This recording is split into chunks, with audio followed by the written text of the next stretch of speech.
So when you're thinking about the action of the pose and stuff, it comes down to what's active and what's passive. So when you're running,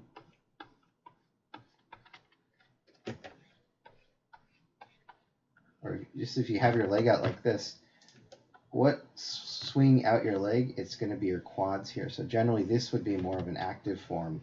This would be more passive. And if you swing your leg back like this, what's pulling your leg back?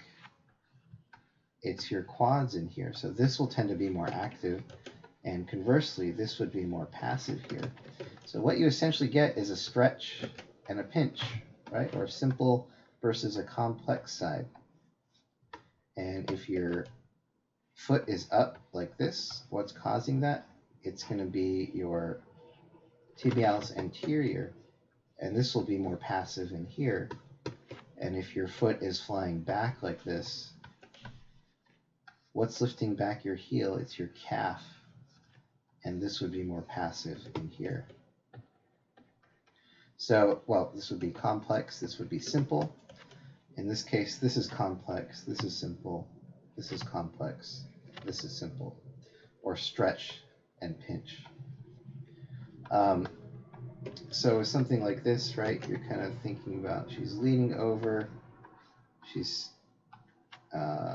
standing on her leg, this is bent, and you can just see it in the picture, like this muscle is really pulling forward to pull her leg back so that her whole body can move forward like this.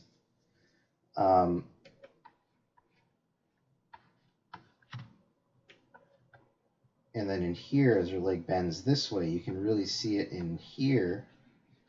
And then this is more kind of a stretch like this.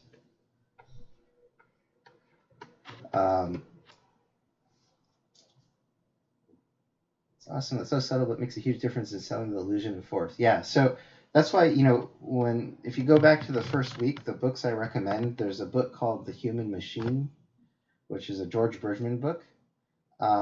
And in that, he talks more about the functionality of the muscles. And I think that really is what helped me kind of memorize and learn where they are, because in that sense, you're thinking more about what they're doing and why they're positioned in a specific way, as opposed to just copying the shapes, right? It kind of helps you think through the mechanics so that you can, you can understand where things go, but not just that, but it allows you to start to design things this way. And what you also notice, right, in the first week we talk about that stretch and pinch.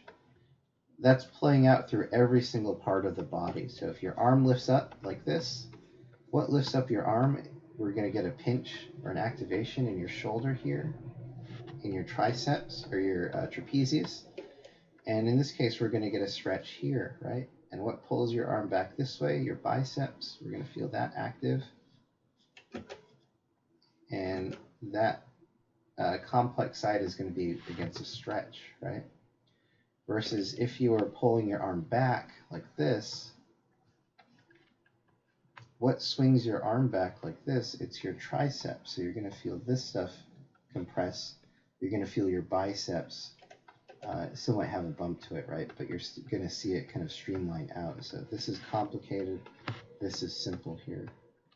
So everything in the body is going to work in opposition.